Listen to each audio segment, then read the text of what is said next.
Amy, some of the things that you had shared with me in the first meeting was your desire to start saving for some additional dollars for your retirement on a more tax-efficient basis, and at the same time providing some liquidity to your children if something happens to you and your husband. Mm-hmm.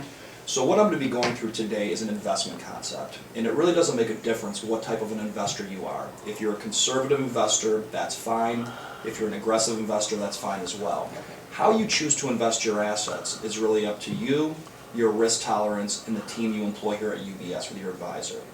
What I'm going to be talking about is what happens from a tax perspective of your investable dollars today going forward. Now, as an affluent investor, you essentially have 5 tax buckets you can choose to invest your assets. Okay. We've got our qualified plans, which we'll put under the category of your 401k that you have at work. Mm-hmm. There's also IRAs and profit sharing plans that go under that category. We have equities, which is stocks, corporate bonds, and mutual funds. Tax-free bonds, which you have a good amount of. Right. Annuities, and personal life insurance. Now, throughout every single one of these tax buckets, you're going to take on certain risks as a consumer. But again, I'm going to be talking what happens from a tax perspective of these dollars today going forward. The first stage of any investment is going to be your contributions. Obviously, every dollar that you put into your qualified plan, your 401k each year, you do so at pre-tax dollars, and that's a good thing. Everything good on here I'm going to circle for you. Okay. All of these other tax buckets are after-tax assets. So truly the only way we can maximize our tax-deductible dollars is by putting as much as we can into our qualified plans each year. You're limited, though, what you can put in these plans each year, as we discussed. All these other tax buckets, I can put as much as I want into in any given year. Accumulation phase. While money's growing, it's accumulating. When it's accumulating in your qualified plans, there are no taxes.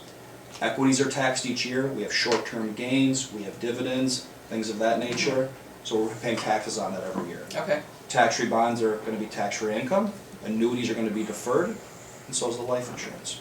Okay. Repositioning. This is where Bob, your advisor at UBS, is recommending let's get out of this large cap growth stock and maybe move to international stock or some bonds or vice versa.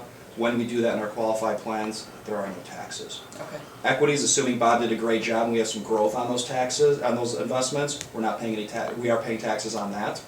Tax-free bonds, depending if there's growth in the bonds, we're paying some taxes on. Mm-hmm. The annuities are deferred, and so is the life insurance. Distribution. This is where it really gets interesting. Obviously, every dollar that we pull out of our qualified plans at retirement, we do so at our ordinary income tax rates. Yes, we got a little bump up in our income tax rates this year. Highest income tax brackets are just over 40% now. It's important to know that right now, though, historically, even though it seems like we're paying a lot of taxes, we're at historical all-time lows still. The largest income tax bracket in the history of the country was during Kennedy. It was a 91% rate. Now, I highly doubt we're going to 91% rates, Yeah. and there's a lot more things we could deduct back then. But we have to be aware of the fact that income tax rates could continue to go up in the short term. Equities, when we sell something off today, we love our, call it 23.8% capital gains tax, because the largest capital gains tax we've ever had in this country was during Carter at 49.5. So again, we're pretty much at all-time historical lows for that as well. So something we need to pay attention to. Tax-free bonds are going to be deferred, and we could pay some taxes if we trigger some AMT on those. Okay. Annuities, depending on the growth of the annuity, is going to be taxed. And the insurance, as long as we follow the rules, which I'll get into in a moment, are going to be tax-free distributions. Okay. Access. We can't touch your 401ks until you reach the age of 59 and a half unless we want to pay some penalties, and we're probably not going to do that. Equities are 100% liquid. Tax-free bonds are 100% liquid. Annuities, depending on when you take it out, before 59 and a half, we would still have some of those penalties as well. Okay. And the life insurance is going to be 100% liquid. Estate taxes at death. Starting this year, we did have a nice increase in the amount that we can pass on to the next generation. That's about $5.1 million for you and about $5.1 million for your husband. So when it's all said and done, we've got about $10.2 million that we can pass on to the next generation. Now, based on the pro forma planning that we've done with your advisor at UBS, we could see that your estate is probably going to be growing a lot larger than that $10 million exclusion, probably within the next 7 to 10 years. So it's something we need to pay attention to. Qualified plans are great places to accumulate assets while we're alive. They're sort of the worst assets, though, to try to pass on to the next generation. Either your estate is going to pay the income taxes when you pass away, and that's called IRD, income in respect to the decedent, or your kids are going to pay for it at their own personal bracket, and they can stretch it out throughout their lifetime. But somebody's going to pay the income taxes. Okay. Because you own it, it's also going to be includable in your estate for estate tax purposes. So when it's all said and done, there's about a 70% tax to move qualified plan assets from one generation to the next. Said another way, every dollar, your kids are going to pay about 70% in taxes on that. It's pretty significant. Equities and tax-free bonds are about a 50% tax. Annuities, depending on the growth, will be about 60 to 70%. Right. And the insurance, as long as we follow the rules, again, I'll go over those in a moment, will be 0% income, 0% estate taxes. Okay. Lastly, asset protection. Qualified plans are protected in every state from creditors, predators, in-laws, and outlaws. That's a good thing. The reason why this says yes/no is that in some states IRAs are not protected, but in Michigan they are, at least up to the first $1 million. Okay. Equities and tax-free bonds are not protected unless they're owned in alternative entities, such as limited liability companies. Okay, so those are not. Annuities, depending on which state you live in, will be creditor protected. In the state of Michigan, they're not. And the same thing with personal life insurance. So in Michigan, we don't have that. 35 out of 50 states, we have sole creditor protection. But in the state of Michigan, currently, we don't have any creditor protection. Okay? So the first question that you're asking yourself is, what is this personally owned life insurance? It's really where we're taking an ordinary thing and turning it into an extraordinary tool for our clients. And for them, it's properly designed life insurance. Really looking at investment-grade life insurance versus traditional types of policies you may have bought in the past.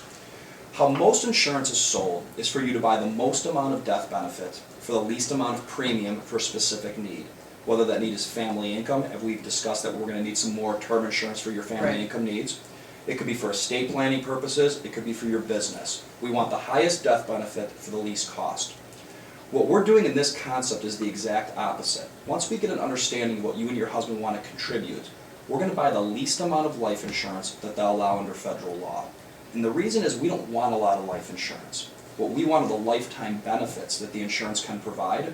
And there's not another asset class where you can put in unlimited amounts of money, have it grow tax deferred, take tax-free distributions, and if we set it up the right way, it'll be 0% income, 0% estate taxes at death.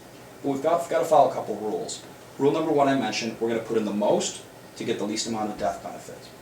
Rule number two is we traditionally want this done on something called second-to-die life insurance, when we're insuring both you and your husband together. And the reason why we're doing that is when you include the mortality or the cost of insurance, it's much cheaper to insure two people on one policy than it is to insure one person on one policy. And if that's the case, we're going to have a lot more cash value on a second-to-die contract that you can access tax-free. And the third thing is the ownership. There are a couple different ways that we're going to take the ownership of this policy and get it out of your estate for estate planning purposes, and we're going to talk about that in a moment as well. Okay. So on the surface, though, what we're really doing is we're creating a Roth IRA for somebody who doesn't qualify for a Roth IRA because your income is too high. When I take a look at these types of investment options, once you've maximized your qualified plan and you're going to give the assets to Bob, Bob is going to put them in a traditional taxable account of a mix between equities and bonds. Okay? Whether it's a 70% mix in equities or a 50% mix in equities, it really doesn't make a difference. We know it's traditionally going into something like this. If I assumed a long-term rate of return on your taxable investments, and let's say that rate of return is 6%, and I assume the exact same rate of return inside of an asset growing inside of a life insurance contract, I know long-term I can get more money out of the life insurance contract than I could out of the taxable investments, because the cost of insurance is tremendously cheaper than the cost of taxes. And that's why these types of contracts work tremendously well for affluent individuals like yourself. Okay. And that is the key. We're going to have a cost somewhere along the way. We're either going to pay the IRS or we're going to pay the insurance company. Right. And paying the insurance company is a lot less than paying the IRS. Okay. Said another way, this is the largest fee that you're going to pay on any investment in your life. Now, let's call it a 9% fee. And that 9% is going to go to some death benefit that your heirs are going to receive at some point. But if you gave me $1 million today, and I took $90,000 right off the top, and that left me $910,000 to invest, and I could take that investment and grow it to whatever I can grow it to, and never pay taxes on that money ever again, would you make that deal? Because a best case scenario today, we're at 23% capital gains taxes, assuming they never raise it. I'll pay a 9% fee all day to never pay taxes on my money ever again. Yeah. So this is a very flexible type of an estate plan for yourself as well. Not only are we looking at this from an income tax play to save for investments, obviously there's a very nice death benefit that's going to be there for the next generation for your kids to cover that liquidity issue that we discussed in the first meeting. Very good. It's cut there.